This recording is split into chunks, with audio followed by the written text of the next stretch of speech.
Hello दोस्तों, welcome back to स्त्री उड़ान। कैसे हो आप सभी लोग। मेरा नाम आकांक्षा है और मैं भी एक आप लोगों की तरह ही एग्ज़ाम की प्रिपरेशन करती हूँ। अपने घर के सारे काम को देखते हुए, मेरा एक छोटा सा बेटा है उसको भी देखते हुए।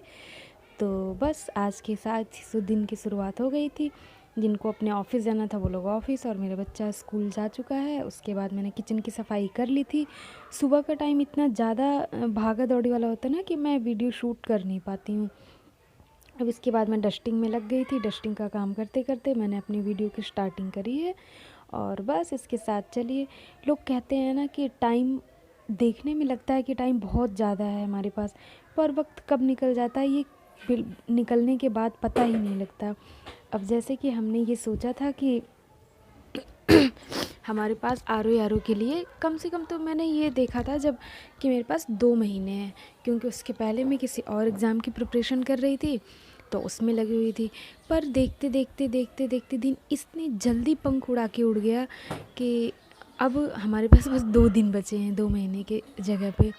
तो सबने जिसने जितनी भी तैयारी करी है बस उसी का रिवीजन करते रहिए। और अगर इस समय में कोई ये सोचता है कि इससे ज़्यादा पढ़ लूँ या फिर और नई नई चीज़ें पढूँ, तो इससे उनका लॉस ही होगा। तो हमने जो भी तैयारी करी हुई है, जो भी पढ़ाई करी है, बस उसी को रिवाइज़ करते रहना है बार बार। और जो लोग बस एग्ज़ाम की तैयारी कर रहे हैं, हम ऑफ कोर्स उनसे थोड़ा तो पीछे हैं ही, पर हम लोगों को भी अपना बेस्ट ही देना चाहिए। जैसे कि घर के काम देखना, ये बहुत ही मुश्किल काम है। इसी को करते करते बहुत सारे लोग थक जाते हैं। किसी किसी का घर का काम ही 1-1:30 बजे दिन के ख़त्म होता है, फिर वो कब पढ़ाई करेगा। तो ऐसे लोगों को अपने रूटीन चेंज भी करना चाहिए। मेरा रूटीन यही होता है कि मैं सोचती हूँ कि मैं 11, सवा 11 या साढ़े 11 तक बिल्कुल फ्री हो जाऊँ, क्योंकि मेरा बच्चा स्कूल जाता है तो फिर वो 1 बजे आता है।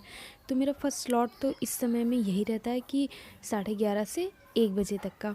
उसमें भी मेरा 5 मिनट या 10 मिनट निकल ही जाता है इधर उधर में। तो मैं अपने या फिर रीजनिंग हुआ या फिर हिंदी का हुआ, मैं इस टाइम पे देख लेती हूँ। और उसके बाद का मेरा स्लॉट रहता है 2 बजे से लेके 4:30 बजे तक का। इसमें मैं अपने जीएस की प्रिपरेशन करती हूँ। और मुझे बहुत ज़्यादा टाइम तो अभी नहीं मिल पाता, लेकिन मैं सोच रही हूँ अपना रूटीन थोड़ा सा और चेंज करूँ, खुद की पढ़ाई के लिए थोड़े टाइम को और इंक्रीज़ करूँ। तो बस देखते हैं ये मेरे साथ कब होता। अभी तो आर ओ के एग्ज़ाम में बस 2 दिन बचे हैं। उसमें से मेरा सेंटर थोड़ा दूर गया है तो मुझे वहाँ जाना पड़ेगा। तो आज रात में जो भी पढ़ाई हो पाएगी, अगर कल सुबह में टाइम निकालना चाहें तो हम थोड़ा सा और टाइम इंक्रीज़ कर सकते हैं इन 2 दिनों में भी, जो नॉर्मल डेज़ में हम अपना टाइम निकालते हैं। तो कल सुबह में अगर जल्दी उठ जाएगा तो वो थोड़ी और पढ़ाई कर लेगा। तो बस इसी के साथ मैं अपने घर के काम कंप्लीट कर चुकी थी और अपने फर्स्ट स्टडी स्लॉट के लिए यहाँ पर आके बैठ गई थी। यहाँ पर मैं अपने बुक से बस PYQ के क्वेश्चंस को रिवाइज़ कर रही थी, उन्हीं को देख रही थी। इस समय भी कुछ भी नया पढ़ने से अच्छा है कि जो भी पिछले क्वेश्चंस आए हुए हैं हम उन्हीं का रिवीजन करें, और एक बार नहीं बार बार करें। जैसे कि हिंदी के हैं, पिछले 3 से 4 ईयर्स के जो भी हैं उनको तो हम अच्छे से जीएस को देख लें। उसमें जो भी क्वेश्चंस आ रहे हैं उनको अच्छे से बार बार लगाएं। तो अगर जिनको ये क्वेश्चंस भी याद हो जा रहे हैं तो उस पैटर्न्स के जो भी क्वेश्चन आएंगे, उस टॉपिक से जो भी कुछ आएगा, हम उसको अच्छे से कर पाएंगे। तो बस इसी के साथ हमने अपनी पढ़ाई में ध्यान लगाना है और देखते हैं कैसा एग्ज़ाम जाता है। आप सभी को मैं भी इसे बेस्ट ऑफ लक बोलती हूँ एग्ज़ाम के लिए। तो बस इसी के साथ मैं अपनी पढ़ाई कर रही हूँ। फिर देखते हैं, अगले स्लॉट में आपसे मिलती हूँ।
दोस्तों, अगर जैसे आप लंबा स्लॉट बना रहे हैं तो इस समय लंबे स्लॉट बनाने से अच्छा है कि आप डेढ़ घंटे में डिवाइड कर लें सब्जेक्ट वाइज।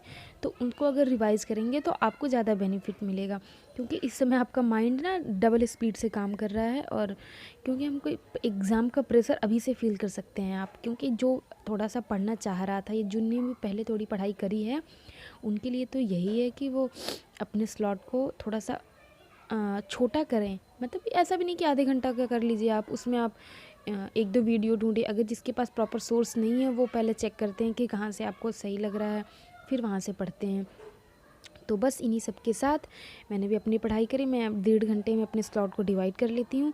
तो 1.5 घंटा मेरा हो जाता है 11 से 1 बजे तक, 11:30 से 1 बजे तक का। और उसके बाद मैं 1 से 2 अपने बच्चे को खाना पीना खिला के खुद भी खाना खाती हूँ। घर में जितने भी मेंबर्स होते हैं वो सब खाना खाते हैं।